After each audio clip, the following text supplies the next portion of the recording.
Hi, guys. Welcome to a new episode of To Be Seen, a space where stories become mirrors and conversation becomes a way home to yourself. I'm your host, Kamsi, and it's so good to have you again. And today's episode is a solo episode, and I really love these solo episodes actually. It just feels very, very intimate. It feels very reflection-y.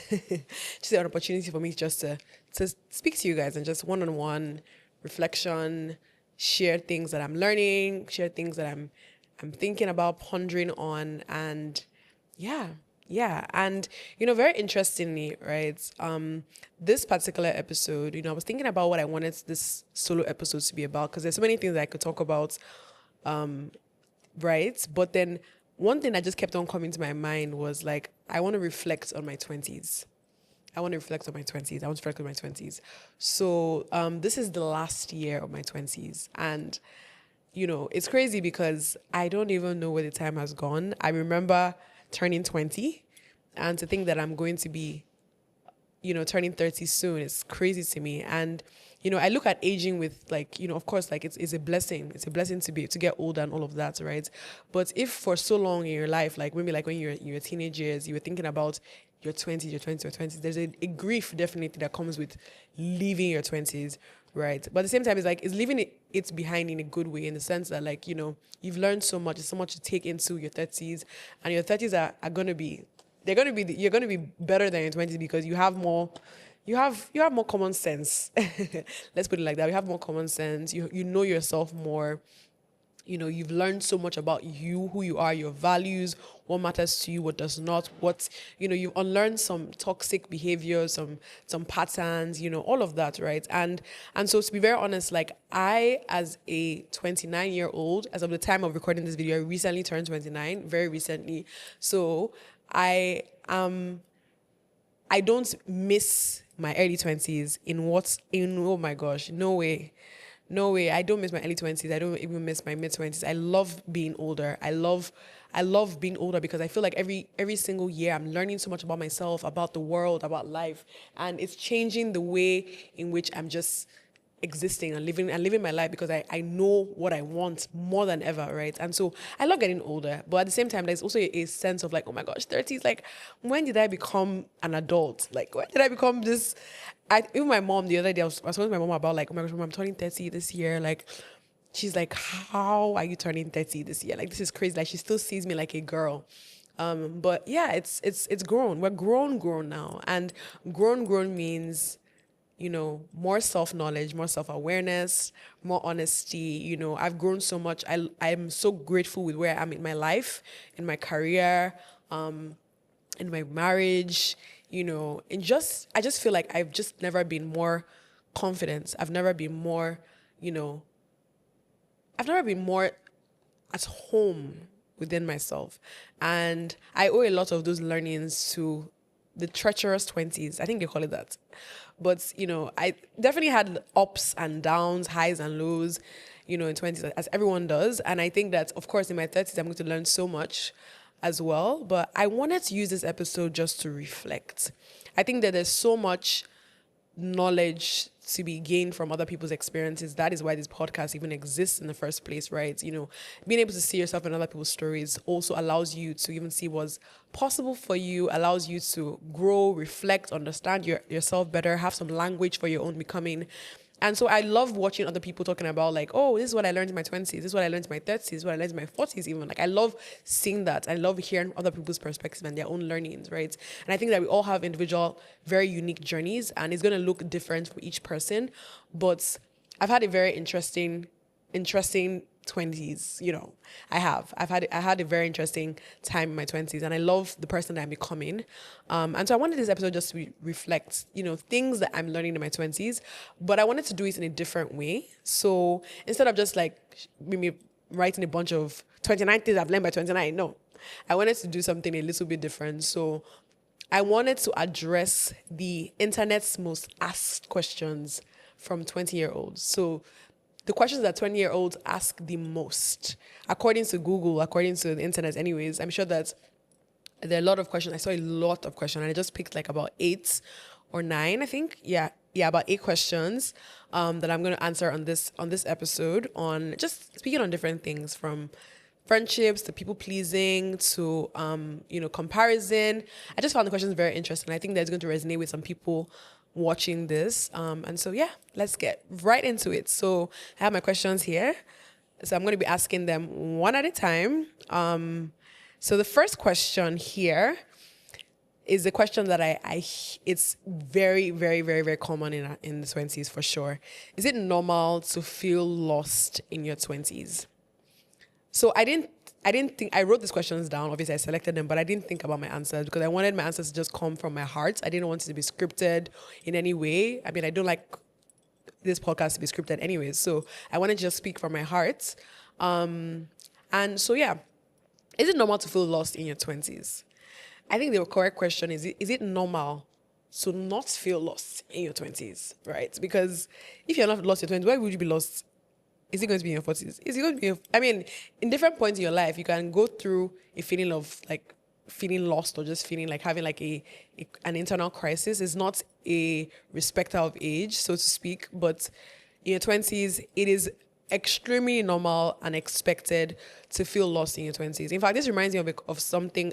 When I had a few months ago, I went for like a TEDx speech, my first TEDx talk actually, and a young girl like came up to me, and she was in her early 20s.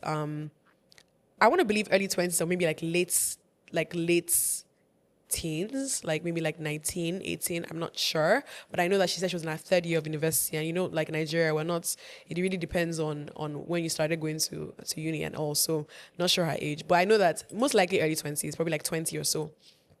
And she was just talking to me. And I get these questions actually a lot by people who maybe like follow me, or like just, have learned one or two things from my Instagram page or something. And they're just like, oh my gosh, I'm in my 20s, I'm 21, 22 years old, and I feel so lost. I don't know what I want to do in my life. I'm so confused. I don't know what I want to do in my career and all of that.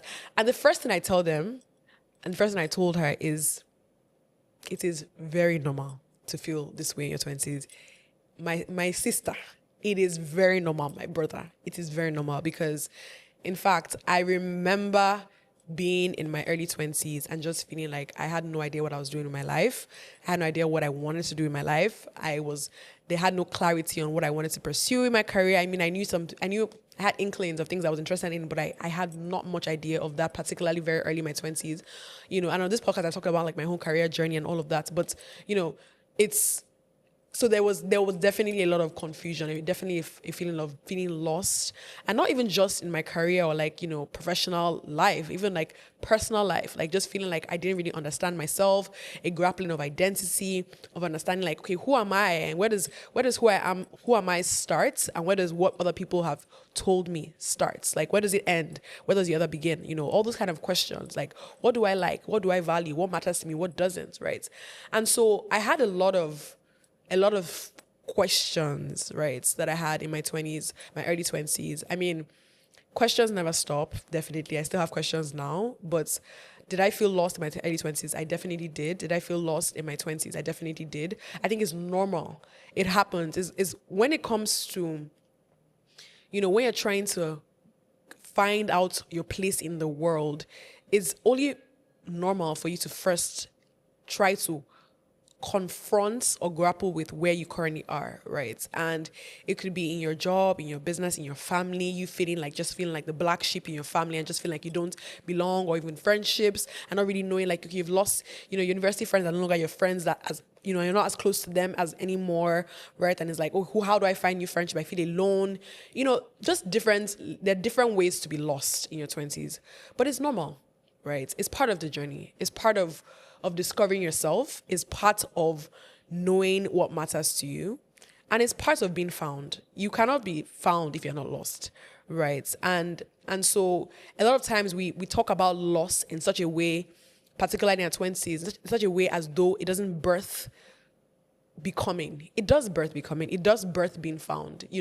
And so being able to recognize the seasons in which we are finding new definitions for ourselves, and maybe like some old definition of ourselves no longer fits, or we have outgrown them, And so sometimes when you're outgrowing something about yourself, you find that for a time or for a period, you feel lost. You feel like as if the skin you're in is not the right skin anymore. And you kind of just want to like, you want to just burst out. And that is so normal in your 20s. And so it is very, very, in fact, if you've not felt lost in your 20s and you're maybe like, you lived your whole time without feeling lost, then you're probably one of like the rarest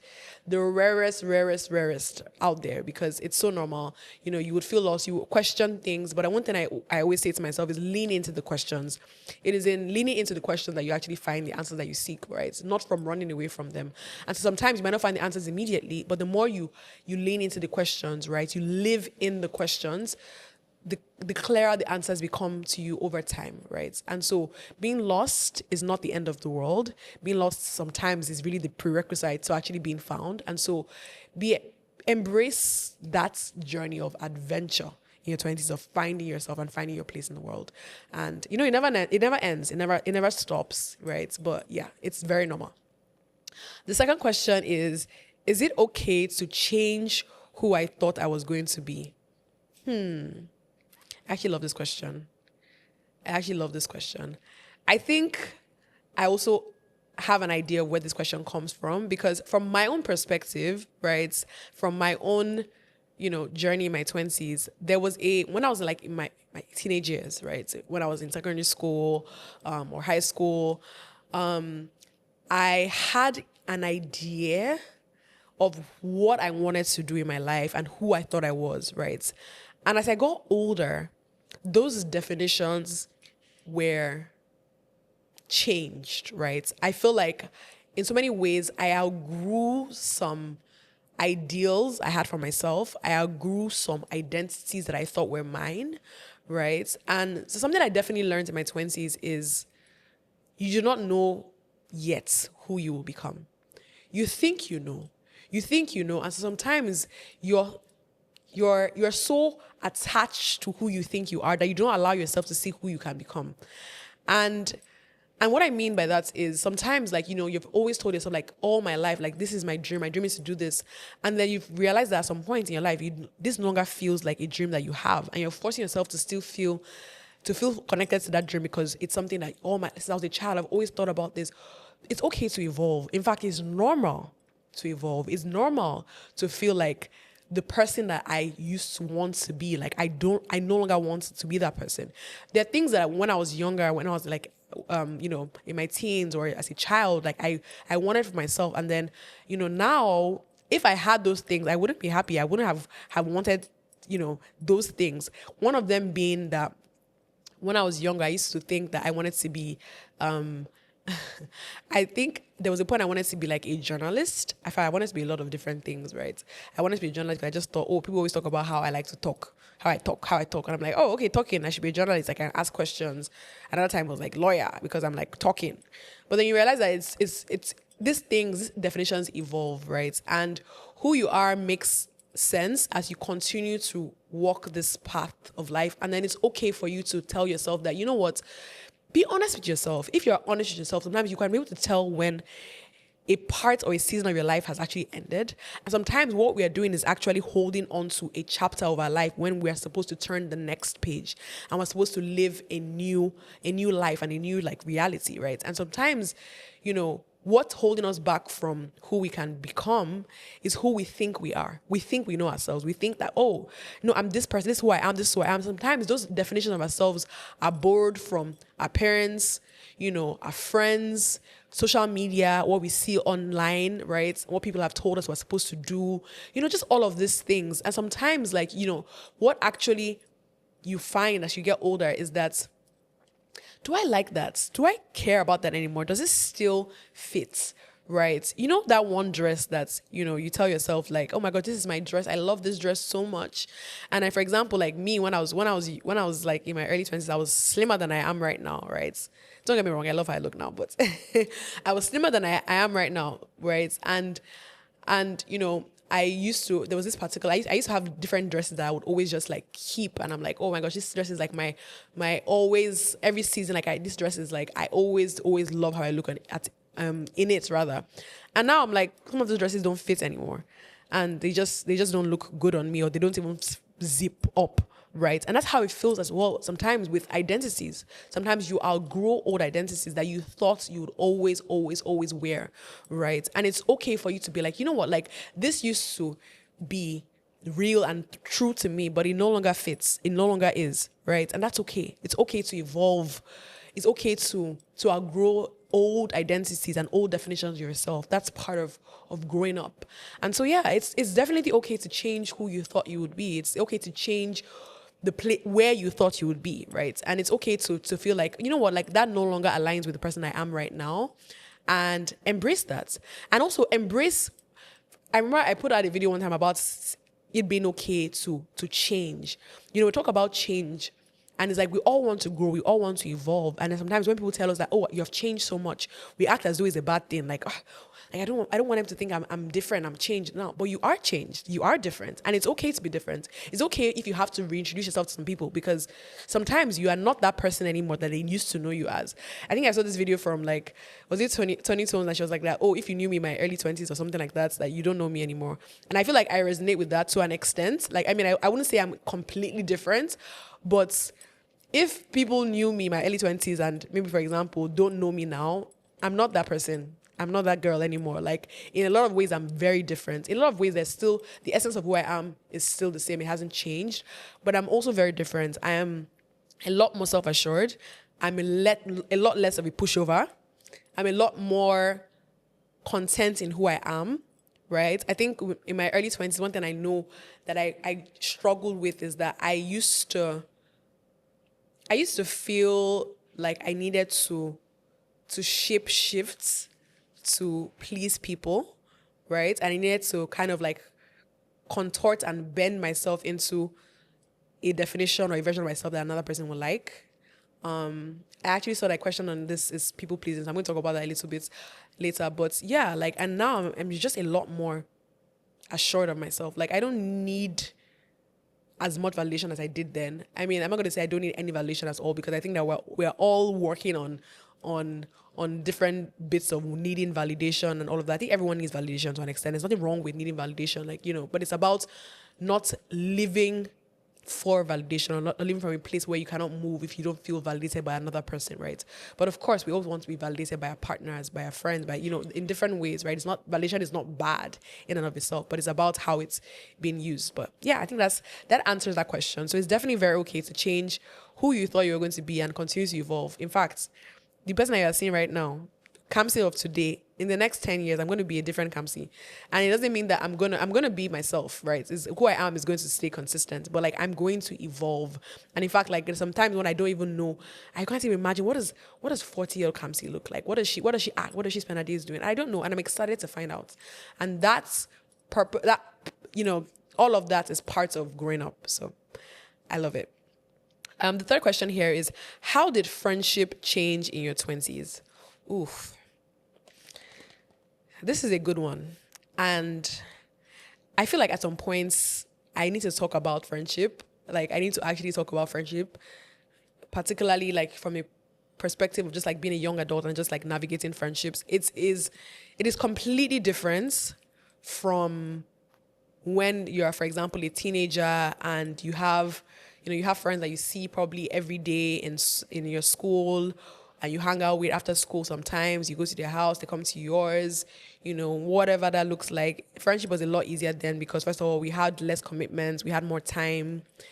It was just a lot different, right? And I feel like friendship in my 20s has been very interesting. I feel like I've constantly been trying to like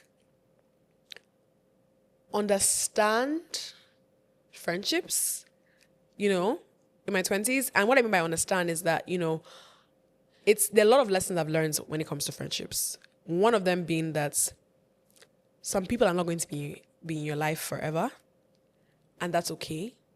It doesn't mean that they're bad people or that you're a bad person.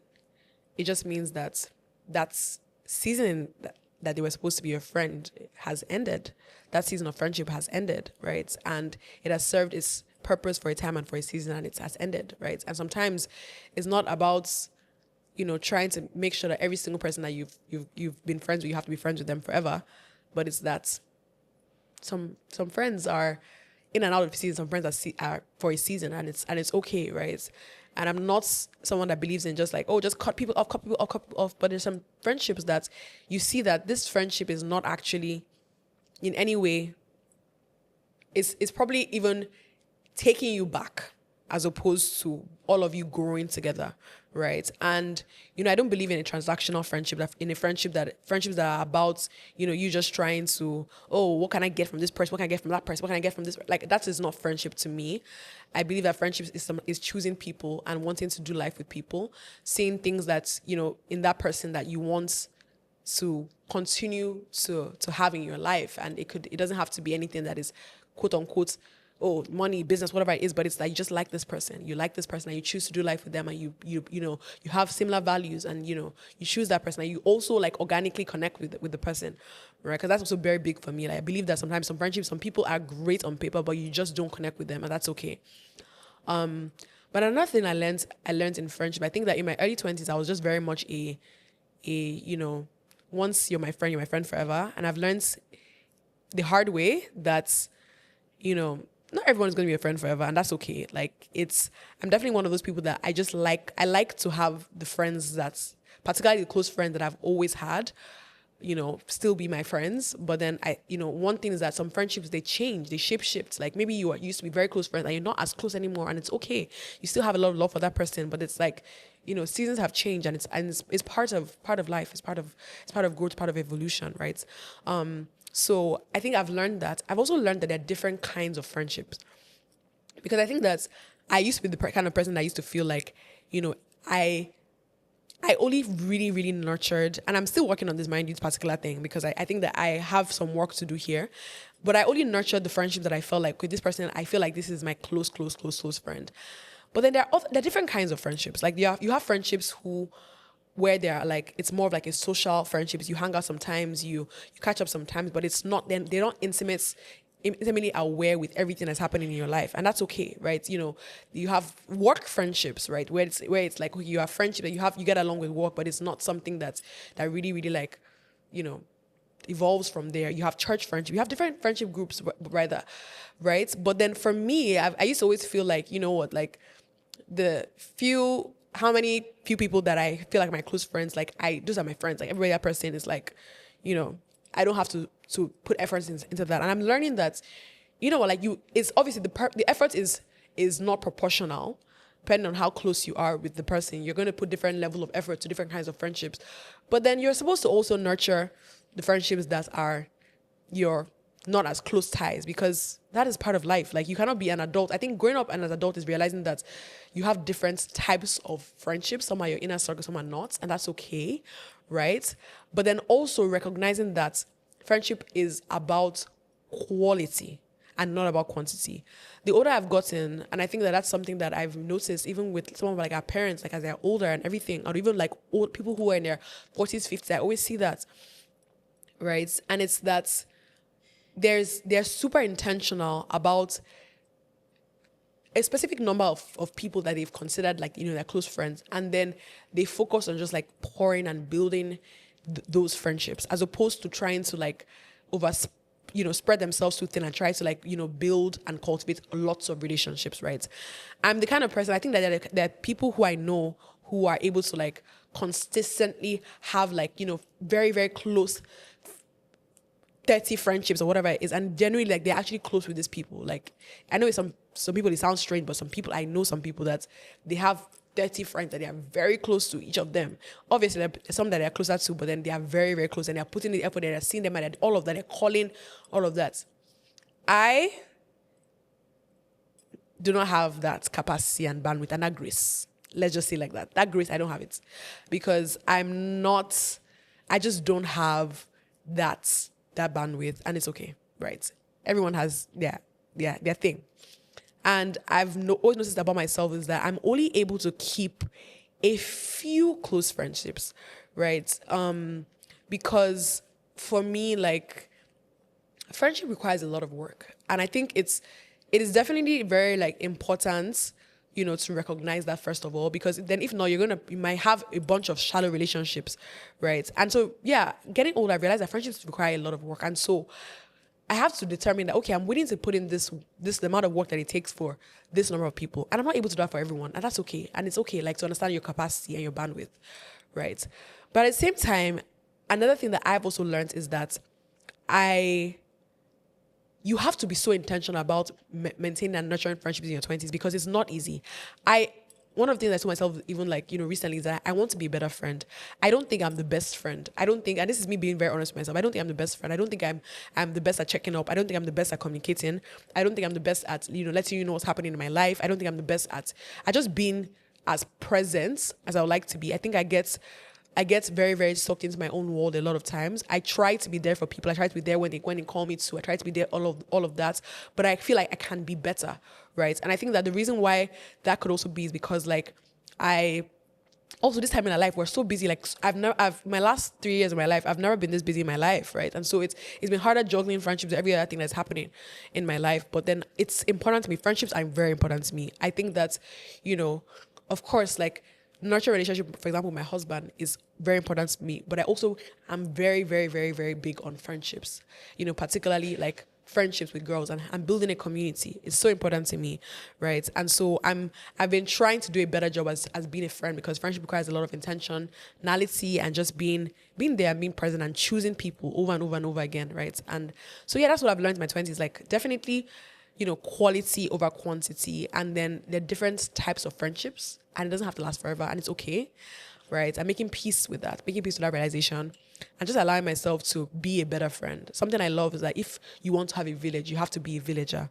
right? And I'm learning that in my own life, that I need to be a better villager. I need to be a better friend. And I think that it is not to say that I'm a bad friend, but it's that I know the gaps I have, and I know where I can be better, and I'm working on it. And hopefully my friends would see a more present me in the weeks, months, years to come, because it's something I actually know that I need to work on.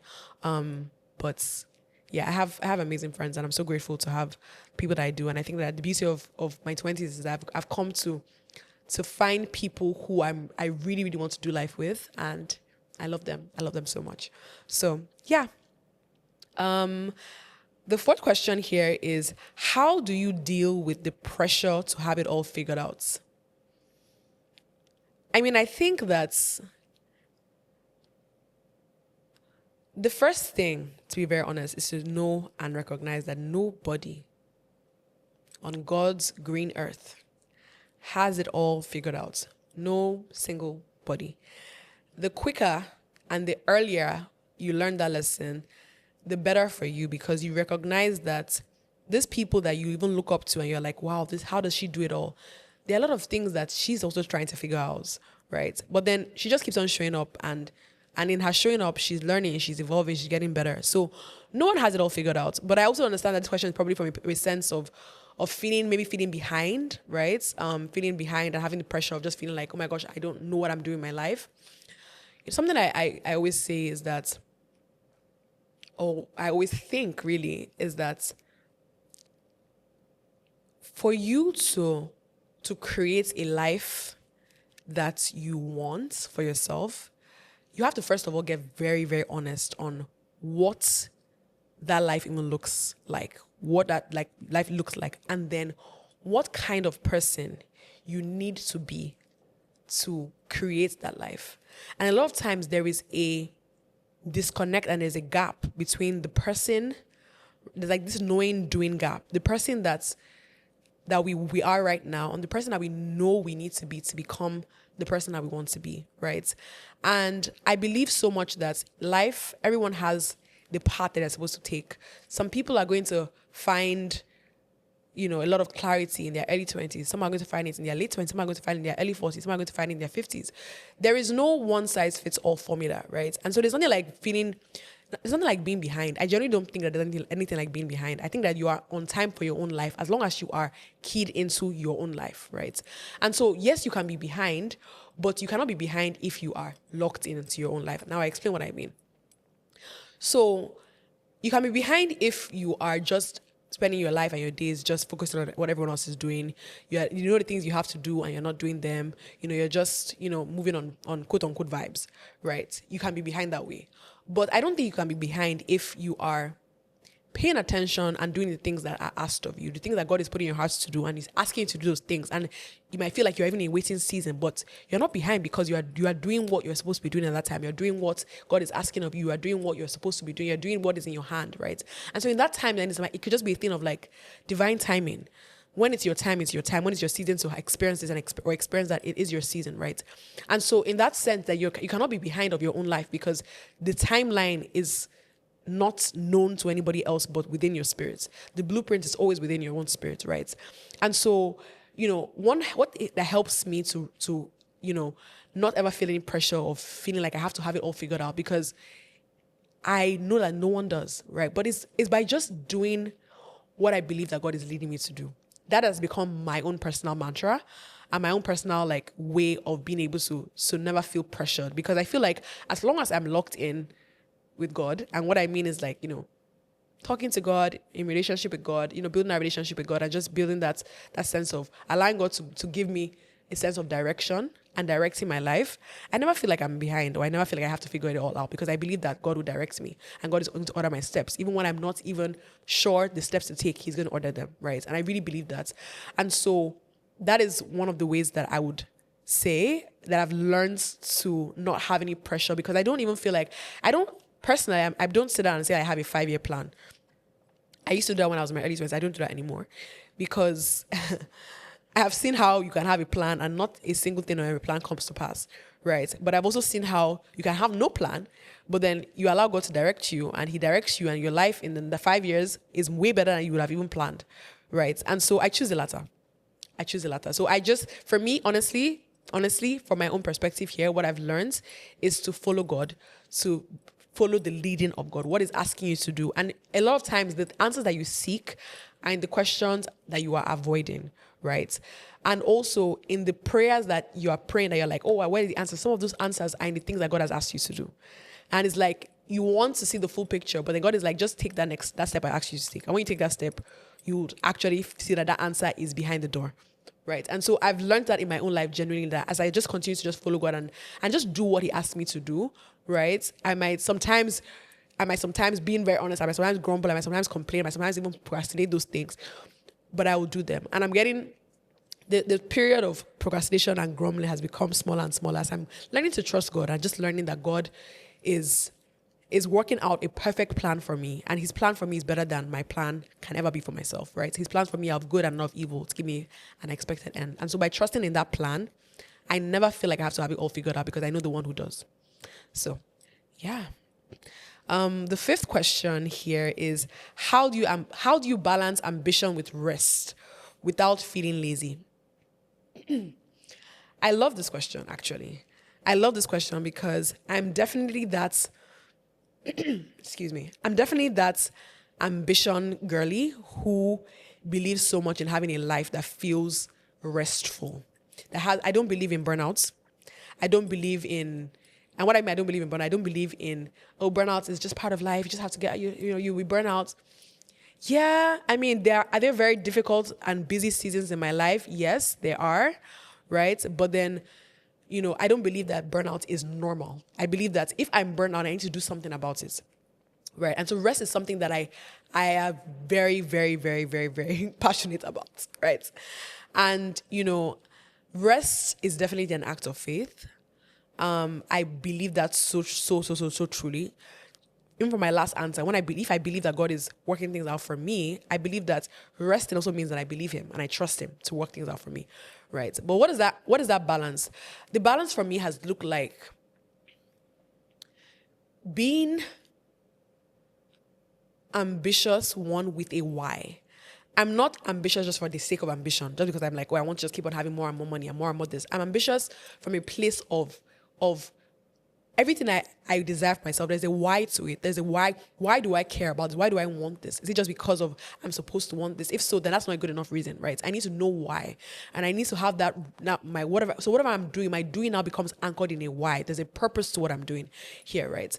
And so that is the first thing, because ambition is something that can also be very, very tricky, because you talk about ambition and it's like you think that ambition means that you have to kill yourself trying to go for your goals, but I don't believe in that kind of ambition. I believe that ambition means that you believe that you can have more for yourself and you are able to dream and also just even chase those dreams with, your eyes wide open, but then with a sense of why you're doing this, why this matters to you, why now, right? And not just from a sense of proving and just trying to prove your worth, because sometimes ambition is anchored from a place of trying to just prove your worth to yourself and to others, right? And that's not the kind of ambition that I subscribe to. But yeah, back to the question. So how do you balance ambition with rest? Ambition with rest. For me, I am such a believer in finding routines that allow you to sustain and create the life that you want for yourself. So very practically, how that looks like for me is that I have boundaries when it comes to work. I'm someone that I don't play with my work. I don't play what I do, but I also have boundaries. I have times when I don't work. When I tell myself I'm not going to work during this particular period of time, I'm going to use this time for personal development, for quiet time with God, for spending time with my husband and my friends and my family. I have those very, very clear boundaries, like to the point of like times and all of that, right? Sometimes, of course, during busy season, sometimes those boundaries can be encroached a little bit, but then, still, I always bounce back to having those boundaries and setting those boundaries for myself, because if not, what can take over my life? Because I'm someone who I know that I can be very, very like anal about work and getting things done. But then I learned this lesson quite early, I would say, in my career, where I've just always had this sense of boundaries, like, okay, I don't bring work into this time, and all of that. And it has really, really helped me, because as I've gotten and I've grown in my career, like I still have that sense of, I'm not going to let my life be overridden by work. I don't think that's a life that I want to live. Doesn't align with the level or with my own definition of success. I believe that success also does not involve me losing myself in the chasing of it, right? And so rest means finding boundaries. Rest means that I know that I cannot be able to produce the kind of work that I want to produce if I do not spend time with myself, spend time with God, spend time, journaling, writing, reflecting, taking stock of what's happening in my life. Like that is so important to me. And so it's not even this like passive rest, but it's also rest to feed myself and continue to pour into myself, but also rest from a place of just even being able to sleep and being able to have routines that also cater to me, right? And cater to my well-being, right? For example, I started doing working out consistently like 2.5 years ago. I started out with just doing Pilates, right? And, doing Pilates, and I fell in love with Pilates, and then I started recently incorporating weight training as well. But then, having routines that allows for me to be able to take care of my mind, take care of my body, sometimes, no screen time, so I can be able to actually rest, So just this kind of things that I feel like boundaries are so important for people who are chasing lives that work is a huge part of your life. You need to be able to find that boundary. And if you think that, oh my gosh, I don't have time to rest because my life is so overwhelmed and I'm so overburdened, then there's probably something that you can be doing better in the way you're managing your time, right? And, it looks different for every person. And of course, it also looks different in different seasons. There's some seasons that will stretch you.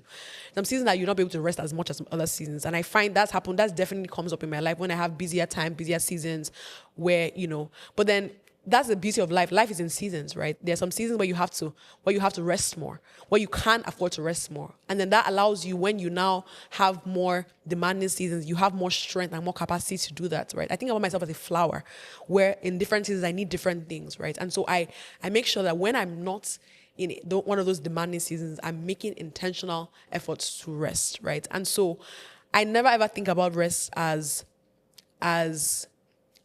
counterproductive, because I feel like rest is productive. I wouldn't be able to show up as myself as without being rest. But at the same time, I know that sometimes I struggle with resting because, as this, high achiever that I can be sometimes a type A-ish personality, I know that sometimes I when I'm resting, sometimes there's a guilt of, I can be doing work right now, I should be working right now, I should be doing something right now, I should be doing that. Sometimes I've had to learn that this rest is productive, but I sometimes struggle with that. I will be very honest. Sometimes it's hard for me to shut down, and all of that. But I've learned that rest is productive, and so the person that I want to be, I cannot be that person if I do not balance rest with even whatever ambition I have, because they can coexist and they should coexist, right? So yeah, Okay, so this next question says, how do I stop people pleasing and start choosing myself? People pleasing. I can write a dissertation on people pleasing because, hi, my name is Kamsi and I am a recovering people pleaser. Yes. I definitely struggled with people pleasing in my 20s. Struggled with it in my teens. Struggled with it for as long as I remember, actually. Right? I have gotten a lot better now that I'm in my late 20s. I have gotten a lot better. And I have a lot of things I've had to learn, right, on people pleasing and just how it doesn't serve me. And I think that a lot of women particularly are very prone to people pleasing because, you as a woman, you're constantly taught or told that to be agreeable means to be good, right? And so it just kind of shows up in the way that you feel like you have to choose others always before you choose yourself, and you cannot say no, you cannot assert your boundaries if not you're a wicked person, and you don't want to be a wicked person. You want people to like you. You want to be liked because you think that likability is the best thing you can ever have. I've been there. And let me tell you, it doesn't serve you one bit. There's a difference between being nice and being kind, right? Niceness a lot of times is performative. You just want, you're nice because you want people to see you as a nice guy. You want people to like you. You want people to be like, oh, she's so nice. And you're doing nice things just to be a nice person, right? And then it's different from kindness, which is a fruit of the Spirit, where you actually care about people and you're doing things from a place of that genuine care. You're not doing things to be like. Sometimes people don't even know the kind things you do, but you just do it because it's from a real place, right? I mean, I know that maybe this is not the English distinction, but this is my own distinction, the way I define it with language. But niceness, I don't aspire to niceness anymore. I aspire to kindness. I want to be a kind woman. I want to be a kind person. But nice, I used to be nice. I used to be nice to the point where I would nicely allow people to step all over me because I wanted to make them happy. I would nicely, not accept my boundaries and then be in very horrible situations that I cannot blame anybody but myself for, right? Because of the fact that I just believed that I wanted people to feel open and free with me, and I wouldn't have boundaries. And I didn't want to seem like I'm a bad person. I did not know how to say no. I did not know how to advocate for myself. I genuinely did not. I just felt like I needed to to be nice. And I know where this stems from. I know that this stems from, being a child who was, a good child, and everyone, always had good things to say about me. And I was, the good daughter, and I was the straight A student, and I was all of these different things. And I was, I associated doing good and being liked, or rather, I associated being liked with being good, right? And, it didn't really have bad origins, but it ended up being something that, I'm right even then, my mom used to always say that, Kamsi, like, you have to learn to stand up for yourself. Like, you have to learn. She used to always tell me that if you don't stand up for yourself, the world would literally step all over you, and you convince yourself that you like to be stepped on. Yes. And because you saw that from me, from when I was very young, I used to be super, I didn't know how to tell people no or make people feel uncomfortable. I wanted to just be I was such a people pleaser to the T. I was the chairman of people pleasing committee. Genuinely, I was that girl, right? And, I feel like also growing up is also realizing that the people who are your people are your people. And are your people. You don't have to shape shift and bend and contort yourself to those people. And also the people that like you only because you are trying to make them like you are probably not even your people. Most likely not even your people because you're trying to perform to them, right? And so likability is not the best thing that you can be for yourself. The best thing you can be for yourself is to be true, to be authentic, to be who you really are, who has called you to be. Right. And I learned that, and I've learned that, right? And, I think I probably have to have a different video on like people pleasing because there's so much unpack there. Let me know if you want me to talk more about people pleasing. Like if something that resonates with a lot of people that are listening to this, please let me know. I feel like I can go deeper into that, but I had to learn that I am saying yes to everything and to everyone else was in a lot of ways saying no to myself. You have to learn that it is okay. And it's not selfish. I'm not talking about from a selfish perspective, but from a place of realizing that you don't have to be all things to all people at all times. It's okay. I remember being Kamsi and I didn't even know how to. For example, I remember when I was young. You know when you're young and the guy is trying to toast you and he's asking for your number. Do you know I didn't even know how to say no? Like when I didn't want to give you my number, I didn't know how to say no. I'm like, I just feel like, oh, and I'll be saying, okay. Then when they call me, maybe I'll block them or something. But I didn't know how to say no. Sometimes I didn't even block them when I was younger. I would just be like, let me just entertain them. I don't want them to feel bad. Hey, Chukuna. I was really something else. But I've just had to learn. I've learned over time that, first of all, like, I will not disown myself at the expense of being liked. I had to learn that for myself. I will not disown myself at the expense of being liked. I have to learn to be comfortable with not being liked, not being understood. That's fine. And that's okay, right? And how I first started even breaking free from this people pleasing was I would imagine a Kamsi who was assertive, who had good boundaries, who was not afraid to say what she really thought. And when I feel like I need to people please and just do all those things, I will be like, okay, what would that Kamsi do? And I will do those things over and over and over again until it became more and more familiar to me, because my current reality would people please, but I needed to imagine a different Kamsi, right? The person who I wanted to be and show up as her consistently. And I started doing that. There's a lot to unpack on people pleasing, but I don't want to get into all of that. But I learned by, first of all, recognizing the fact that people pleasing, yes, might have been inherent to me based on how I grew up and all of these different things and just who I am naturally, but it is not serving me. And so I need to show up as a different person, right? And so things that I would naturally do the people pleasing thing, I would tell myself like, okay, what would the non-people pleasing Kamsi do?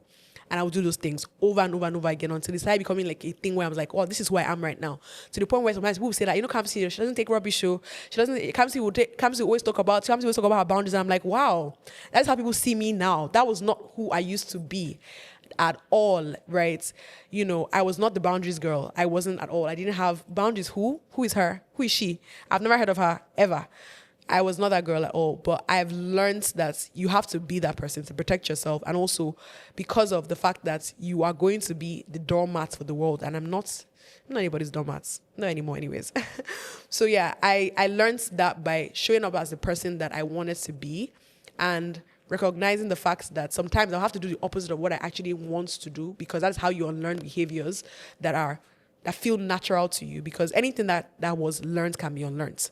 And so that was my own people-pleasing journey. But there's a lot more to say about this, because but I don't want to make this like the whole crux of this video, because there's so many. We have 2 more questions. Actually, we've already dealt with the seventh question, so maybe I'll just skip that. It says how to deal with comparison to people who you feel behind. And I think I already talked about that, where it's that if you understand that you're doing what you feel like God is calling you to do right now, there's nothing like being behind, because a lot of times comparison is a call towards something that is missing in yourself, and you want to have a bit of what that person has. And so it's always calling inwards. Comparison, when you feel like you're comparing yourself to another person, think about it. Are you ever comparing yourself to people that you don't actually like their lives or like something about them? It might not be their whole lives, but there's something about them that is calling out to something within you that wants that for themselves. So comparison, I stopped struggling with comparison when I started focusing on myself. When I started focusing on the things that I needed to do and the things that I had to do in my life, what was in my hands. I didn't have time to compare myself to other people again, because I was already on my own way, right? I might not be where they are, but it's fine, because I'm where I am and I'm where I'm supposed to be. And I started believing that, right? And so comparison is usually a signal that maybe in that way you are not paying attention to something about yourself that you actually want. It could be like comparing yourself to someone who has a business, and the reason why you're comparing yourself to that person is because you also want to have a business, but you haven't been able to do that work to be that person and show up in that way, right?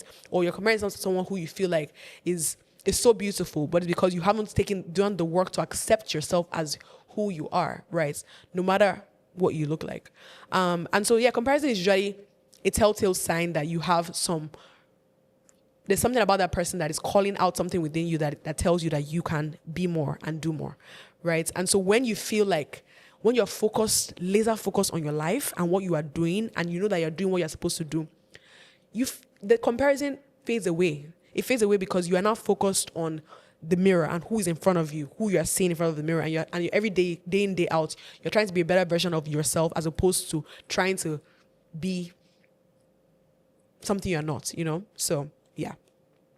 The last question we have here, I'm so excited, is what do you wish you knew earlier in your 20s?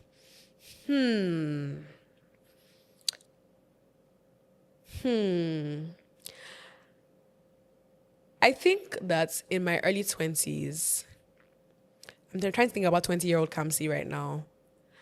I was in my last year in university. I mean, I turned 21 in my last year in university, actually. But in my last, I was in my last year in university, basically. And I was so afraid about a life that I did not know yet.